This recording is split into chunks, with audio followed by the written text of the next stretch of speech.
So there's a kind of betrayal a story can do which ruins it like nothing else. Take Hancock, for example. In it, he's an arsehole hobo with the powers of Superman, and his arc is to learn how to be a hero. This film came out in 2008, years before the evil Superman subversion was being done by everyone and their mum. It was a fresh concept for the time, and seeing him get into all kinds of mischief, like when he throws a kid into the stratosphere just because he's annoying him, it is all kinds of fun. He's having an arc where he's learning to be an actual hero, and it works quite well. But something happens slap bang in the middle that turns this story on its head, and not for the better. From out of the blue, it's turned out this woman is actually Hancock's long-lost lover he never knew about because of amnesia?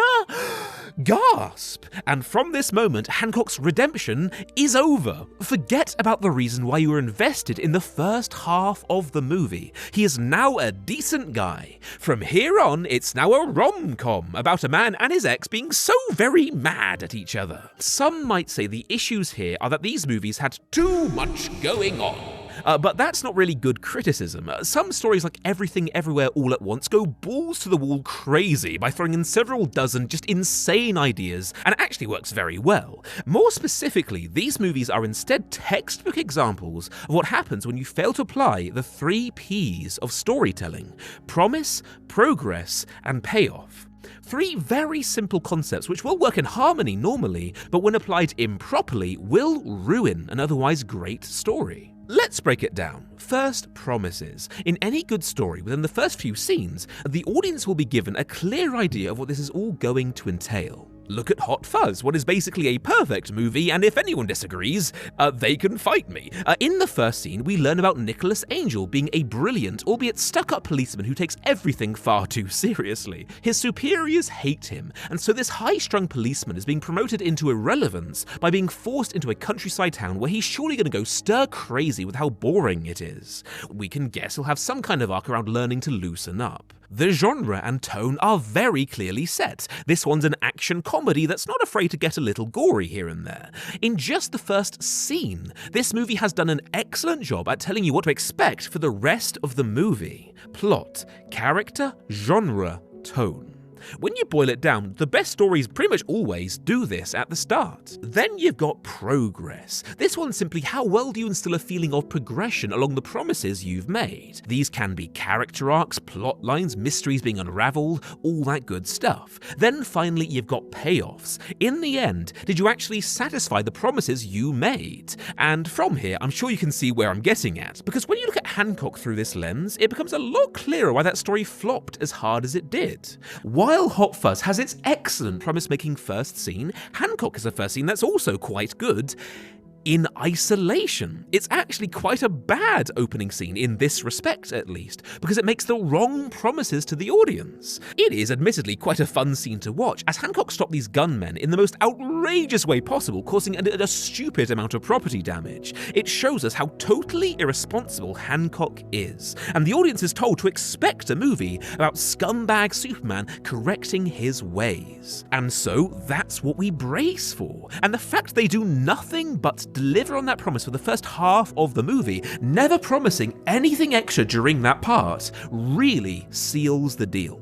This means that when the plot and character journeys just deviate hard midway, it initially feels like a tangent. The audience is like, okay, but when will the actual plot resume again though? When will this redundant filler go away?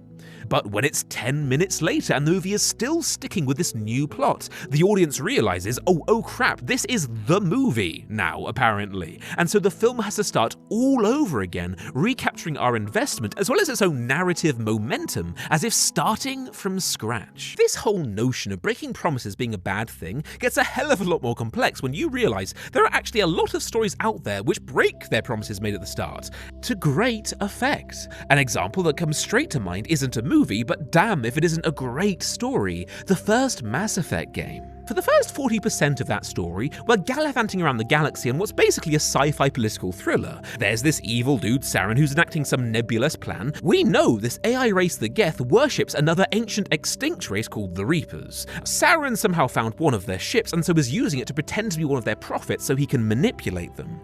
All the while the player is stuck right in the middle of a hell of a lot of bureaucratic nonsense. You think you understand what the story is about. You think you do.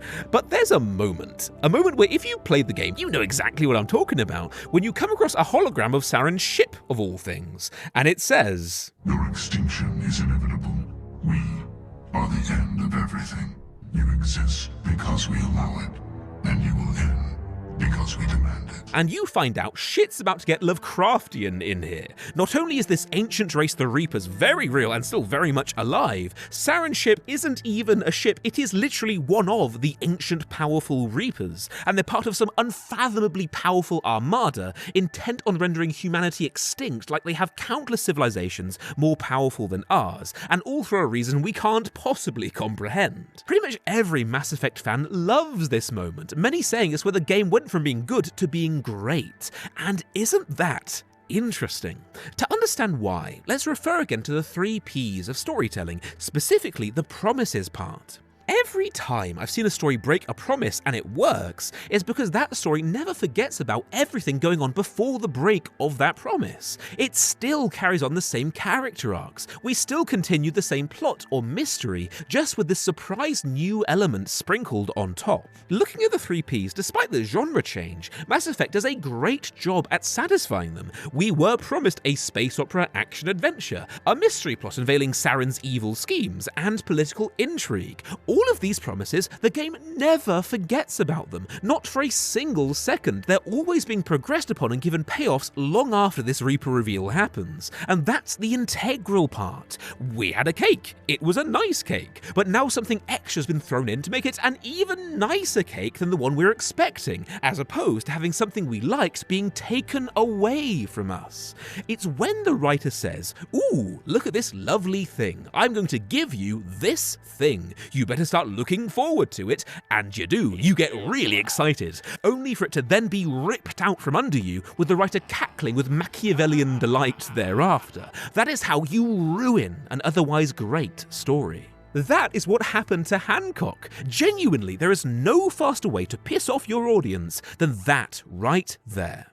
Also, ideally, just like Mass Effect, the twist retroactively has things make a hell of a lot of sense. So unlike Hancock, where the twist superpowered X truly comes from out of left field, where you could have never ever seen that reveal coming, we instead have that catharsis like we do in any good mystery, when we realise, of course, it makes so much sense the story's going in this new direction. How could I have missed all of that foreshadowing? The foundation was laid so very smoothly. I'd say doing this well isn't just about the 3 Ps, it's also about the Venn diagram of target audience. People who watch action thrillers like Die Hard, for example, aren't likely to watch romances, but they're very likely to enjoy a sci-fi thriller like Total Recall. The more overlap there is here when you're doing a genre flip, the smoother the twist goes down. Mass Effect is a sci-fi space opera through and through, and cosmic horror, the genre the existence of the Reapers throws into the mix, is often a subgenre of sci-fi, with a long, proud history of these two genres interacting with each other,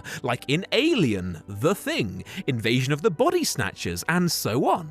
Let's not forget Halo doing much the same thing as Mass Effect. The first half is military sci-fi, the second half, after the Flood turns up, is sci-fi horror. I reckon the Mass Effect writers, if even unconsciously, were being influenced by Halo when they wrote this twist. The simple truth is, basically everyone who loves cosmic horror also enjoys sci-fi to some extent, and most people who love a good sci-fi also love a good cosmic horror, meaning most people who experience this Reaper twist found it to perfectly align with the kinds of stories they're happy to experience. Ultimately, you need to respect your audience, and that does not mean always doing what they want you to. Instead, it means to think in the terms of the 3 Ps. Keep in mind your promises, and if you ever catch yourself yourself breaking a promise, tread very carefully.